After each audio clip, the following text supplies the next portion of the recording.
Servus und hallo, liebe Freundinnen und Freunde, Bernd hier. Ich bin gerade dabei, meine Phalaenopsis-Orchideen zu gießen, beziehungsweise nicht alle. Und deswegen dachte ich mir, bester Zeitpunkt, euch zu zeigen, worauf ich achte, ob ich die Orchidee gießen muss, ja oder nein. Zum einen ist es abhängig davon, welches Substrat eingesetzt wird. Hier sind sogenannte Kokos-Husks eingesetzt. Das heißt ein bisschen was anderes als Pinienrinde. Das hält deutlich länger die Feuchtigkeit als jetzt so Orchideen, die in Pinienrinde eingepflanzt sind. Das ist natürlich auch ein wichtiger Unterscheidungspunkt. Und dann hängt es natürlich davon ab, ob sie in Sphagnum-Moos sitzen und ob es viel Sphagnum-Moos ist oder weniger Sphagnum-Moos, ob das Material, welches eingesetzt wird, egal ob Pinienrinde, Kokos-Husks oder Kolomi, entsprechend schon zersetzt ist oder nicht zersetzt ist. Das heißt, das Alter des Substrates ist dafür verantwortlich und gibt eben die Entscheidungsgrundlage dafür, ob man die Pflanze gießen muss, ja oder nein. Und deswegen gucken wir jetzt mal durch, woran man das erkennen kann und welche ich gießen werde. Ich stelle jetzt mal ganz kurz nochmal zurück und dann schauen wir nach.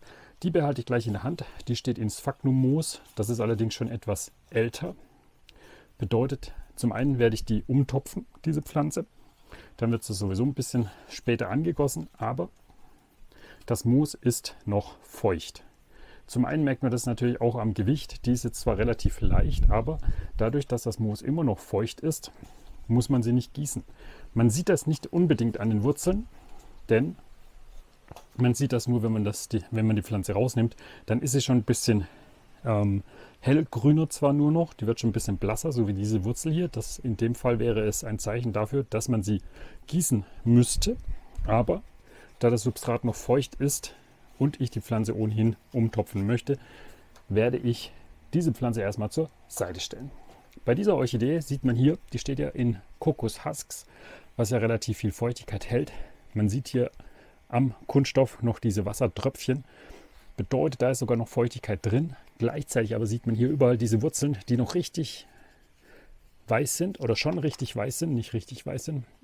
Das bedeutet, man sollte sie gießen. So ähnlich wie das jetzt bei den Wurzeln, die hier oben wachsen sind. Sobald diese äußere Schicht silbrig glänzt, ist es ein Zeichen dafür, dass man sie gießen sollte. Deswegen stelle ich die hier zur Seite. Diese kleine Phalaenopsis speciosa hier, die hat noch hier richtig hellgrüne Wurzeln. Bedeutet dies auch, die wächst ja auch ins Sphagnum-Moos, was die Feuchtigkeit sehr lange hält. Das heißt, die müssen wir auf jeden Fall nicht gießen. Meine Phalaenopsis malipoense hat irgendwelche Probleme.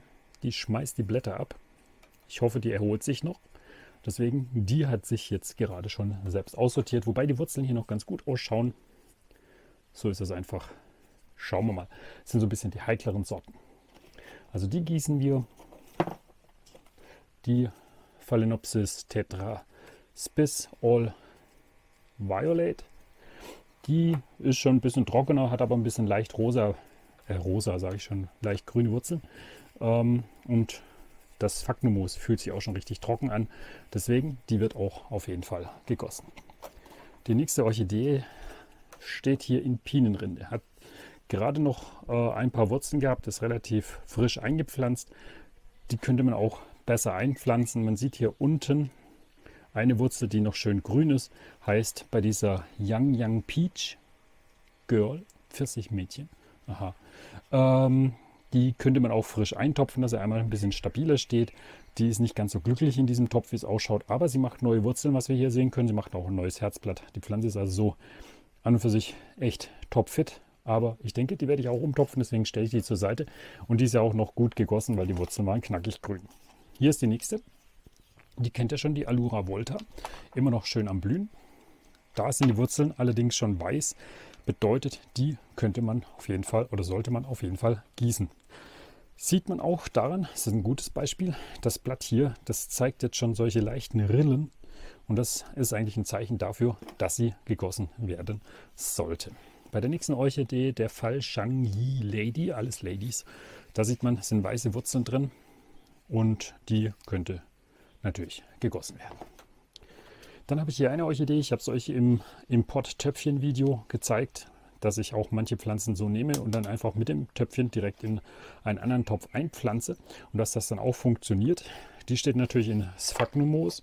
Und da habe ich es dann bewusst so gemacht, dass ich sie wirklich einfach so in den Topf reinstelle, weil das Moos hier auch schon langsam ein bisschen älter geworden ist. Aber man spürt, es ist noch richtig feucht. Man sieht auch, dass die Wurzeln noch diesen grünen Schimmer haben, sieht man auch hier.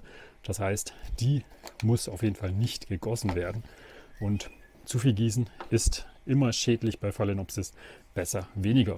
Wer das nicht glaubt, soll das Video oder die Videoreihe aus dem letzten Jahr sehen. Ich habe 7 Wochen lang die Orchidee nicht gegossen und daher weiß ich das aus der Praxis und seht ihr, die Pflanzen haben es echt gut überstanden. Diese Pflanze, da hat sich schon sehr viele Algen angesammelt. Die müsste so oder so umgetopft werden. In dem Fall ist das eine Phalaenopsis mentavaiensis und man sieht auch, hier ist schon eine braune Wurzel. Frisch importierte Pflanze oder frisch ausgepflanzte Pflanze, die schon zu lange im Substrat steht, das zu nass ist, die muss auf jeden Fall auch umgetopft werden. Das heißt, wenn ihr so eine Kontrolle macht, welche Pflanzen ihr wie gießen müsst, da könnt ihr dann gleichzeitig auch sehen, ob ihr sie umtopfen müsst, ja oder nein. Bei dieser Orchidee, man sieht, da ist noch relativ viel Feuchtigkeit drin im Topf. Ich bin mir auch sicher, weil er sich sehr schwer anfühlt, dass die nicht gegossen werden muss. Das ist hier meine Phalaenopsis, damit ihr es genau wisst, Cornucerviva chatterlate. Eine Blüte ist verblüht, ich habe sie euch aber auch schon mal vorgestellt und sie macht neue Wurzeln. Das heißt, theoretisch, man könnte es auch frisch eintopfen. An und für sich, auch wenn so ein Topf längere Zeit richtig schwer wirkt, dann kann es auch ein Zeichen dafür sein, dass das Substrat sich schon zu sehr zersetzt hat. Und ja, umtopfen schadet erstmal nichts. Man sieht, es ist sehr feinkrümelig und deswegen Pflanze stelle ich zur Seite, muss nicht gegossen werden.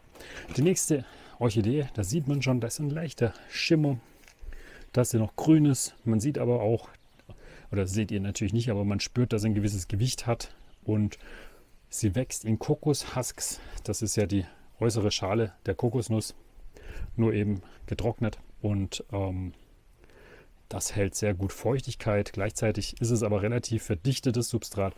Da können wir auch drüber nachdenken, ob man die nicht einfach umtopfen sollte. Tja, ihr seht, es gibt viele Umtopfthemen in nächster Zeit. Wen haben wir denn hier? Diese Orchidee steht ohnehin in einem viel zu kleinen Töpfchen, wie man hier sehen kann. Außerdem ist sie auch schon lediert, was zu viel Düngergaben betrifft. Jetzt nicht von meiner Seite, aber man sieht hier so richtig schöne schwarze Wurzeln. Auch wieder so ein Kandidat zum Umtopfen. Gleichzeitig aber sieht man, die Blätter werden ein bisschen schlapp. Man sieht auch, die Wurzeln sind richtig silbrig. Die ist definitiv fällig dafür, dass sie gegossen wird. Man sieht auch, die Blüten hängen runter. Und das ist auch ein eindeutiges Zeichen dafür, dass die Pflanze gegossen werden muss. Nee, das ist keine Wollaus. So eine Kontrolle von Pflanzen ist immer ganz gut. Könnte aber auch eine Wollaus sein. So, dann wird die nämlich separiert. Dann kommt die in die Separation-Abteilung und da wird sie dann wieder gerichtet. Einmal umgetopft, eingesprüht und dann geht es ihr wieder gut.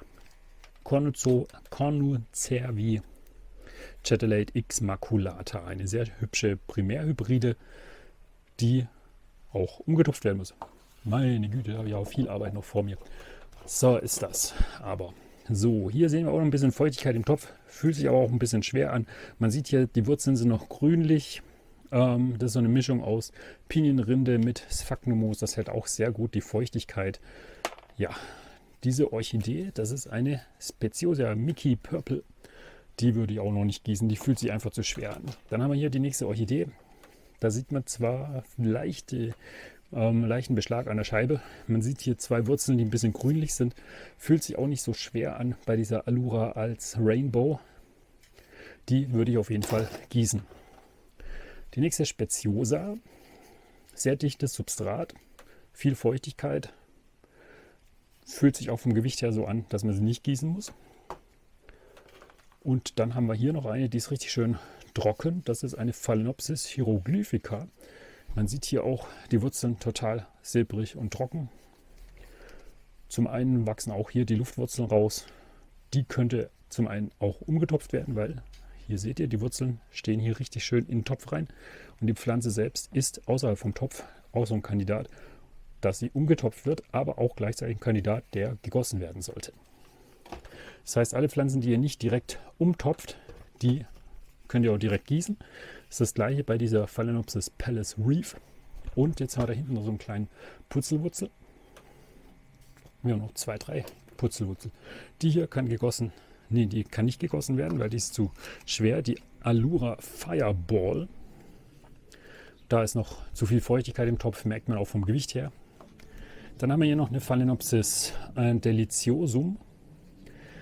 Die, einmal ein gelbes Blatt, kann man wegmachen, wenn man die Pflanzenstamm kontrolliert. Wächst ins Sphagnummoos. Da ist jetzt zwar obendrauf auch Algenbildung, ist aber nicht so schlimm. Das Moos selber schaut noch gut aus, die Wurzeln schauen auch super aus. Die würde ich einfach weiter wachsen lassen, außerdem macht sie hier einen schönen Blütentrieb. Bei der Phalaenopsis deliciosum, das ist eine ziemlich widerstandsfähige Orchidee, also richtig cool, weil sie klein bleibt, aber gleichzeitig auch wirklich pflegeleicht. So, jetzt haben wir hier noch dieses Putzi-Wutzi-Ding. Das hier ist eine Holcostylus MS Sunlight. Eine coole, interessante Hybride. Die steht hier ins Sphagnummoos. Man sieht hier, die Wurzel ist relativ dunkel. Das aber kommt einfach vom Dünger. Die ist wahrscheinlich gut gedüngt worden. Aber in dem Fall würde ich sie gießen, weil die ist schon relativ trocken. Die Wurzeln hier oben sind auch ziemlich trocken. Muss man aber ein bisschen aufpassen bei den Pflanzen. Wenn die so im Töpfchen stehen, kann zu viel Wasser einfach auch schon zu viel sein. So, und vom Prinzip mache ich das dann einfach so, dass ich hier Wasser in den Untersetzer oder halt in diese Kiste einfülle. Jetzt liegt hier noch ein bisschen Kolomi rum, was rausgefallen ist. Das mache ich weg. So, jetzt ist die Kiste wieder befreit vom Kolomi und Substrat, was rausgefallen ist. Und dann mache ich es im Prinzip wirklich so. Ich nehme die Gießkanne und fülle die Kiste mit Wasser und lasse dann im Prinzip die Orchideen einfach für eine Zeit lang hier stehen. Man kann es natürlich auch so machen, dass, wenn man es präziser machen will, dass man einfach Wasser von oben in den Topf reingießt. Aber ich habe die Erfahrung gemacht, so funktioniert es auch super. Mache ich teilweise auch bei mir im Pflanzenregal, was ihr schon kennt. Und dann stehen die Pflanzen so ein bisschen, saugen es auf und dann ist es gut. Und wenn ihr weitere Fragen habt zum Thema, wie ihr erkennt, wie ihr euch den pflegen müsst oder worauf ihr achten müsst, schreibt es gerne mal eure Fragen in die Kommentare. Ansonsten abonniert den Kanal, dass ihr kein weiteres Video mehr verpasst. Bis zum nächsten Video und tschüss.